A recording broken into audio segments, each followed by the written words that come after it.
इस सभागार में उपस्थित सारे लोगों को मेरा नमस्कार।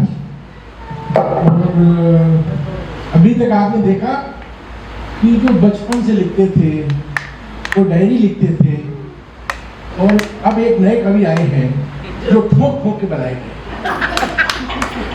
जब तक नौकरी करते थे बचे हुए थे, साबुत थे, लेकिन सेवानिवृत्ति के बाद अब कोई हमारे पास ऑप्शन नहीं बचा। कभी हमारे घर में था तो बचने का रास्ता बचा नहीं, तो आखिरकार हथियार डाल दिए गए और हमने भी लिखना शुरू किया। कविता सुनाता हूँ आपको, डॉक्टर किशोर को समर्पित है, इतिहास की कुछ बात हो रही है। तो आज एक मक्खी अपनी बच्ची को लेकर मेरे सर के इर्द गिर्द उसको टहला रही थी। सिर के सपाट पड़े मैदान पर चलाने में थोड़ा डर रही थी, थोड़ा घबरा रही थी। तेरी नानी मुझे यहीं टहलाने लगी थी। ये उन दिनों की बात है जब यहाँ भी खेती लहलाती थी। तो आज एक मक्खी अपनी बच्ची को लेकर मेरे सिर के इर्द गिर्द उसको टहला रही थी। सिर के सपाट पड़े मैदान पर चलाने में थोड़ा डर रही थी, थोड़ा घबरा रही थी। अपनी बेटी को समझाते हुए कह रही थी, तेरी नानी मुझे यहीं टहलाने लगी थी, यहीं बैठ रोज नई कहानियां सुनाती थी। पहले यहाँ भरपूर फसल लहलाती थी, बीच से एक लंबी सड़क भी जाती थी।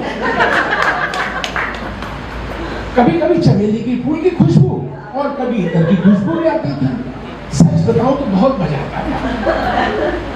सच बताऊं तो बहुत मजा आता था। तरह तरह के खेल हमने खेले थे यहाँ पे। पकड़म पकड़ी, छुपन छुपाई, गुल्ली डंडा, क्या क्या करते हमने यहाँ नहीं करी थी। फिर ये लगता अपनी बीबी ले आया शादी।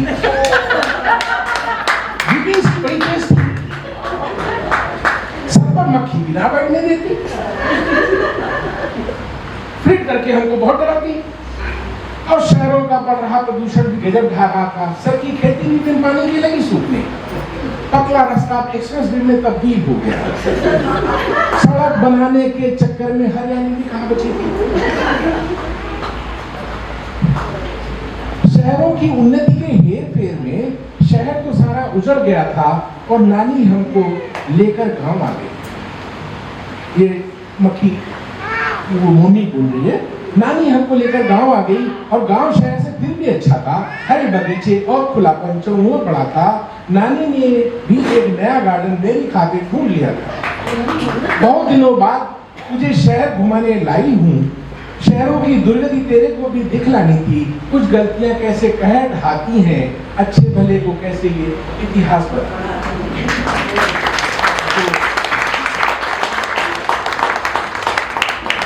एक और कविता में मुझे लगता है मैं इसी मूड की सुनाती हूँ तो ज्यादा अच्छा है।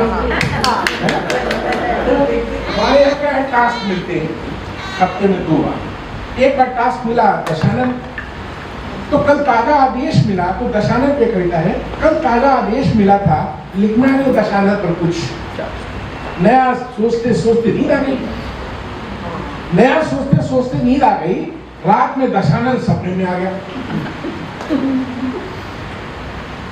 10 सिर हल्के से मुस्कुरा रहे थे, हाथ में चंद्रहास चमचमा रहा था।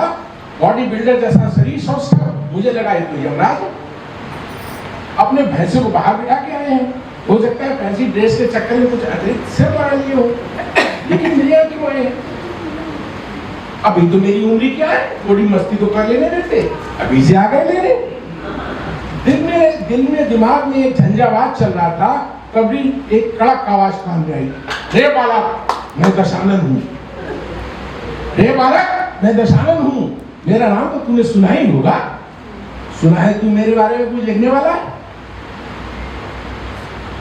देख कुछ भी उल्टा पुल्टा मत देखना, तुझे पहले से समझा देता हूँ। मैं बुरी तरह से तंग आ चुका हूँ अपने बारे में कहीं सुनी फालतू बातों से। और कोई बोलता है सिर तो 10 है पर मंदोदरी से एक ही मिली है। कोई कहता है सिर तो 10 है पर मंदोदरी से एक ही मिली है। अब सिर तो 10 है तो 10 न सही, कम से कम 1 2 4 बीबियां तो एक्स्ट्रा चाहिए थी। ये तो डिजर्व करता था बंदा। इसी चक्कर में सीता को उठा लाया होगा। सीता ने भी इसे घास नहीं डाली, अशोक वाटिका में ही रहती रही बेचारी।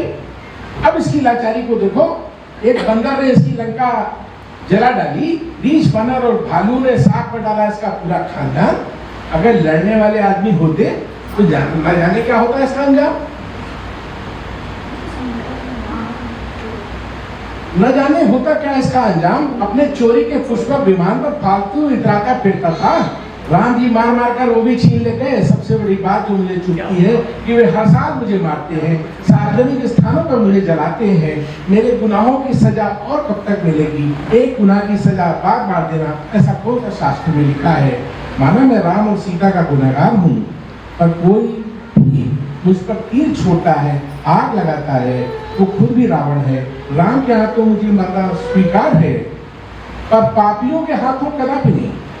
हड़बड़ी में आंख खोल ली, सोचने में विवश था कि जब कुछ स्वप्न में देखा, मुझे भी लगा कि विद्वान और ज्ञानी पुरुष का इतना अपमान भी ठीक नहीं। आजकल इससे बड़े कितने ही रावण घूम रहे हैं। इनका इलाज छोड़कर सदियों पुरानी लकीर पीट रहे हैं। आज के रावणों को छोड़कर व्यर्थ समय गंवा रहे हैं। इस बार दशहरे पर आज के युग के रावणों का दहन करो। इन रावणों से मुक्ति पाकर ही जगत में अमन और शांति होगी। इन रावणों से मुक्ति पाकर ही जगत में धन्यवाद।